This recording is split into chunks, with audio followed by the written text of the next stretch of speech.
안녕하십니까. 무료상담의 안정혁 성사입니다. 성부와 성자와 성령의 이름으로 아멘.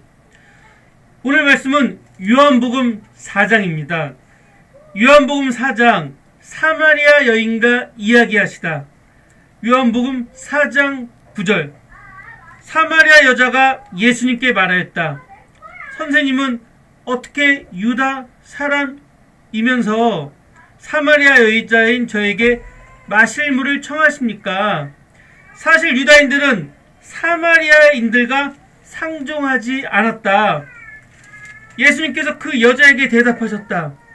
너가 하느님의 선물을 알고 또 나에게 마실 물을 좀 다오 하고 너에게 말한 이가 누구인지 알았더라면 오히려 너가 그에게 청하고 그는 너에게 생수를 주었을 것이다. 요한복음 4장은 굉장히 중요한 장입니다. 왜냐면 하느님께서 세상에서는 알아주지도 않고 그 누구도 알아주지도 않는 그 모퉁이에 버린 돌을 예수님께서는 지금 콜링, 즉 부르심을 하고 있습니다. 지금 요한복음을 보면은 요한복음 1장에서는 그 예수님의 천지 창조, 즉 창세기를 말씀하고 계십니다. 그리고 요한복음 2장에서는 카나의 혼인잔치, 즉 예수님의 어머니 성모 마리아님이 함께 일을 했었기 때문에 가능하다. 그 다음에 요한복음 3장에서는 그 바리사의 국회의원 니코데모가 나옵니다.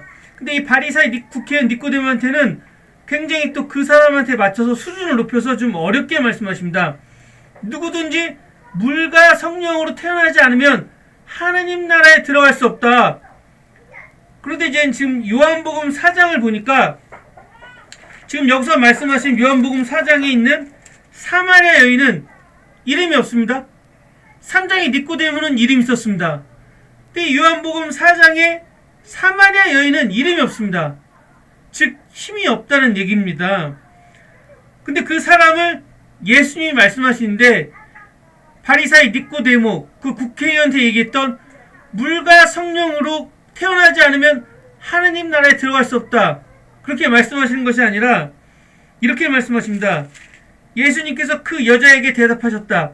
너가 하느님의 선물을 알고 굉장히 쉽게 그 여성의 눈높이에 맞춰서 사마리아 여인이 알 수 있게끔 얘기를 해주는 겁니다. 근데 이 여인이 더 놀랍고 재밌는 사실은 그렇게 얘기를 하다가 4장 28절 보니까 그 여자는 물동이를 버려두고 고을로 가서 사람들에게 말하였다. 저가 한 일을 모두 알아맞힌 사람이 있습니다. 와서 보십시오. 그분이 그리스도가 아니실까요? 그래야 그들이 고을에서 나와 예수님께 모여왔다. 그 여자는 물동이를 버려두고 사도행전 1장 8절에서는 성령이 내리시면 너희는 힘을 받아 예루살렘과 사마리아 그리고 땅끝까지 나의 증인이 될 것이다. 떠나라는 거죠. 그리고 아브라함한테도 너는 모든 친족과 고향과 너의 환경을 떠나서 가라.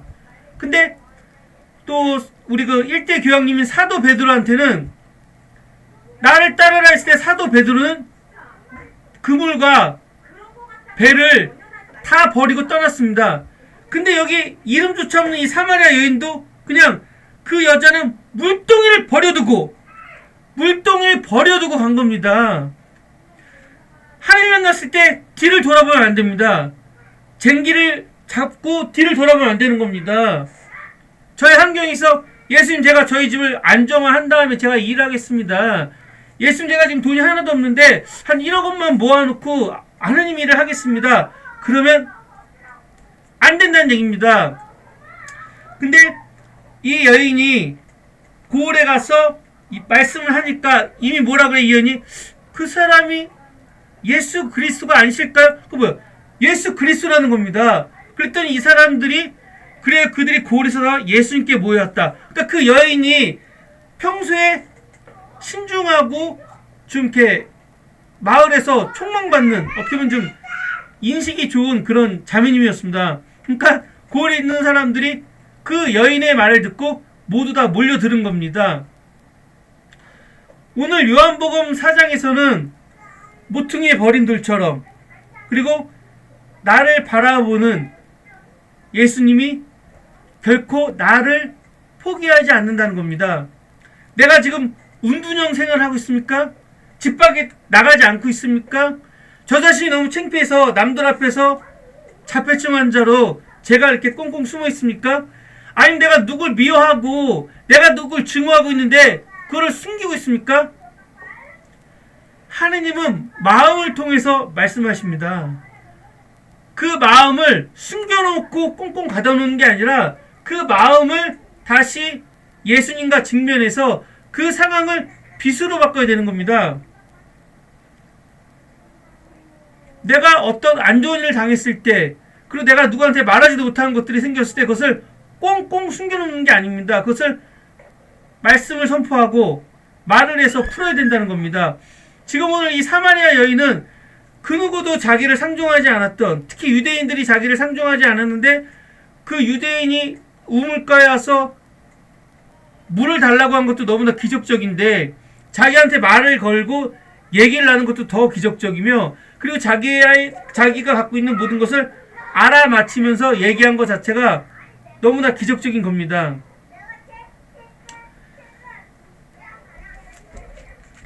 (41절입니다) 요한복음 4장 41절. 그래 더 많은 사람이 그분의 말씀을 듣고 믿게 되었다. 그들이 그 여자에게 말하였다. 우리가 믿는 것은 이제 당신이 한 말 때문이 아니오. 우리가 직접 듣고 이분께서 참으로 세상의 구원자이심을 알게 되었어. 이 말씀은 성경 말씀이 누구를 통해서 믿는 것이 아니라 내가 직접 공부해보고, 내가 직접 읽어보고, 내가 직접 하나님께 순종해보고, 내가 직접 경험해본 것을 말해야 된다는 얘기입니다. 제가 갖고 있는 성경 말씀과 제가 갖고 있는 경험과 지식이 쉽게 해서 남의 거를 얘기한다는 것은 무엇이냐면 그 말씀은 힘이 없습니다. 즉 체험도 중요하다는 얘기입니다. 그리고 체험하지 않은 것은 어떻게 해요? 얘기를 할 필요가 없다는 겁니다. 제가 예전에 어떤 굉장히 전 세계적으로 유명한 신학자님이셨죠. 주교님들. 일부 이렇게 말씀을 제가 들었는데 굉장히 깜짝 놀랐습니다. 뭔가 많은 지식과 뭔가 많은 거를 얘기하시는데 와닿는 게 없는 겁니다. 근데 어떤 분이 얘기할 때는 정말 작은 일이지만 그분들이 체험한 걸 얘기했습니다. 성경 말씀을 선포하고. 근데 제가 마음에 와닿습니다. 지금 여기서 말하는 사마리아 여인하고 그 사마리아 지방의 여러 고을에 있는 사람들은 예수님을 직접 체험하고 예수님을 직접 만나고 성경을 읽고 성경을 공부하고 공동체에서 봉사하고 에클레시아에 공사하고 신부님한테 순종하고 뭔가 이런 걸 했을 때 큰 축복과 은혜가 있더라.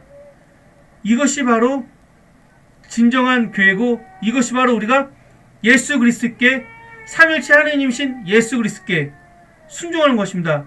또한 거기서 우리가 성모님과 함께 하셨다는 것을 꼭 명심해야 되겠습니다. 영광송으로 마치겠습니다. 영광이 성부와 성자와 성령께 처음과 같이 이제 항상 영원히 아멘. 성부와 성자와 성령의 이름으로 아멘. 감사합니다.